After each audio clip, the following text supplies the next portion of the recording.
There we go. Hey, I'm on the freeway. I want to talk about the calendar, like this fantasy calendar, the real calendar, the only calendar, the calendar that we actually live by. The calendar with days like someday and never and maybe next Thursday if it doesn't rain. So in other words, it's sort of the real calendar. There's also days on there like today and tomorrow and maybe sometime. And so I'd like to make this thing. I don't know if I'm going to try to do a printed thing or something. That'd be really cool. But I wanted to whoa, getting on the freeway. I'm outside of Milan in northern Italy, Milano. Northern Italy, and it is foggy. Oh, and there's big giant trucks on the road. They do not care about little old me. And this is, by the way, if you're listening to this, this is it's more of a note to self, but I highly recommend doing this when you're on the road. And this is for me when the clarity comes around. This is when I have the ideas that I want to work through.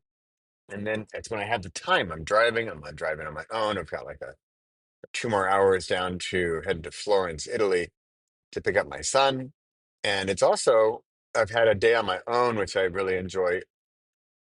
And then I've got the next several weeks, I'm going to be with friends and family and holidays, and it's going to be great. I love that.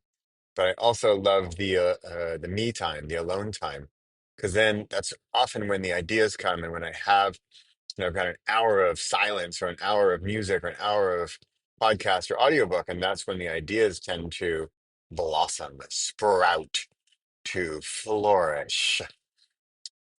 Flourish. How do you spell that? Fourish. Anyway, you get the idea. So back to the calendar. And if you're listening to this, please know that I'm all about creating, right? And I'm not really into excuses about why you're not creating. I find creation is like water, and I'm a big fan of water, not just drinking it, but the idea that water will find a way. If you look through the history of the world, the globe of, for example, how the Grand Canyon was made, or how any rock formation, or anything, pretty much any cavern or river or anything like that, you'll see that what water does is that water will find a way, right? And water can even take on different forms. It can turn into a gas. It can be in the air. It can turn into ice when it's cold. It can then reform and um, what's the word? Evaporate from water and go into the air as sort of water molecules that are, I think are they lighter than air? I don't know. They form a cloud. Somehow they stay up there in the atmosphere. And then they fall down again as water. And then they make a river and they move a mountain and they break open a rock because they are frozen and they break up in the rock. Okay, I'm getting a little sidetracked on the water thing, but back to, like water, this is creation. And I think when you have an idea, it's going to find a way to get out there. It's going to find a way to create its valley or its cavern, or it's going to get through. So let it, because your idea ain't going away. Your idea is it's there, and if you try to hold it back or try to keep it bottled up, it's going to explode at some point. It's going to turn into ice, and remember that it can, like a glacier, right? A glacier has a lot more patience than we do. And a glacier is just going to wait until it freezes enough, break open the rock, and then, form a valley or something, right? Okay, sure. I'm talking about millions, if not billions of years, but we don't have that much time. So back to the calendar. Here's some ideas of what I want to do with it. And why do I want to do this, by the way?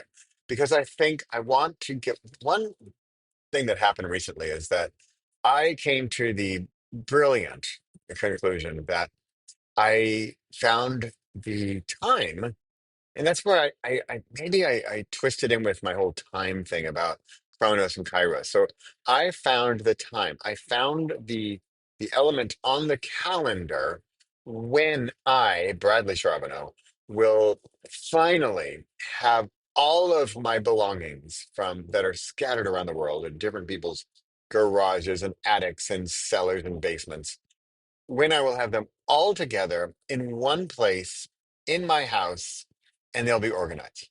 And the time that that's going to happen is never. It's never going to happen.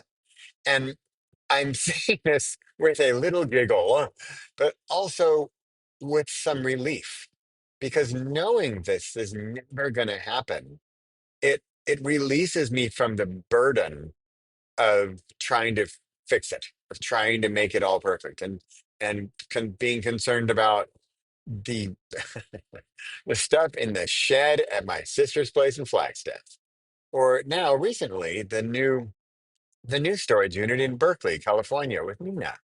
So that used to be in Amy's garage. And then the stuff that was in my mom's attic in Los Angeles that got moved to her place in Scottsdale, and which ended up in Flagstaff. Or the stuff that's in now my sister-in-law's basement in Barneveld in the Netherlands. Or the things that are in our storage unit in Driebergen in the Netherlands, or the stuff that's in Scheveningen. So I have stuff all around the world. And you know what? I'm kind of happy with the Never idea. And here's a little reason why. It's a little bit, I'm going to get a little morbid here, but both of my parents have passed away, and both of them wanted to be cremated. And we have spread their ashes not around the world, but in several places. And post note, not again, I'm going morbid here, but that's kind of how I like it. But, forget death. I want to spread myself around the world while I'm alive. And I'm going to take Nina as an example. It's a longtime great friend from Berkeley. And if you're listening to this, Nina, first of all, I'm surprised you're listening to this. But if you are, shout out to Nina. Big hi to Nina. And she said, and this is exactly where we were on the exact same frequency of understanding. And she's like, you know what? This is kind of cool that you have this stuff here because we're sharing the storage unit, and that means we're going to hang out again. That means we're going to see each other. That means we're going to be in contact and talk about our stuff. And we're going to have lunch and have a burrito in Berkeley because we got to deal with our stuff in the storage unit.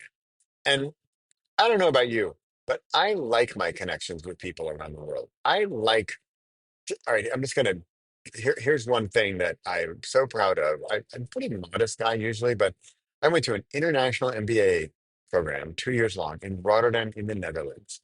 And the best thing I got out of it was that there were 80 nationalities. I think there was 120, 130 students, 80 nationalities in my class. And I'm still in touch with a lot of them. And I love that they're all around the world. In fact, I just drove through Milan, Italy, and I'm going to see a guy next week who was my roommate in my second year, Italian guy. So, all right, this thing is going all over the place, and I don't want to get over my 10 minutes. And I can't see my time, and I'm trying to pay attention to the road. By the way, 4 to 5 police officers don't recommend driving and recording at the same time. So don't quote me on this. But there we go. Calendar. That was a very long story about how I want the word never to be in the calendar. But you know what another word could be? Finally. So there you have it. There are my notes on this magical, maybe that's it. Maybe it's the magic calendar. Maybe it's the magic calendar that relieves us of our burdens and also tells us when we got to do things. Because there's another thing, I do a YouTube short every single day. I do a video sort of address every single Thursday. I do a newsletter every 17th of the month. So those are also on the calendar. All right, that's it. I don't know my time. I got to hit stop. I'm driving. I got to pay attention. I got to turn this thing off without getting pulled in. I'm thinking I'm over 10 minutes. Bye for now.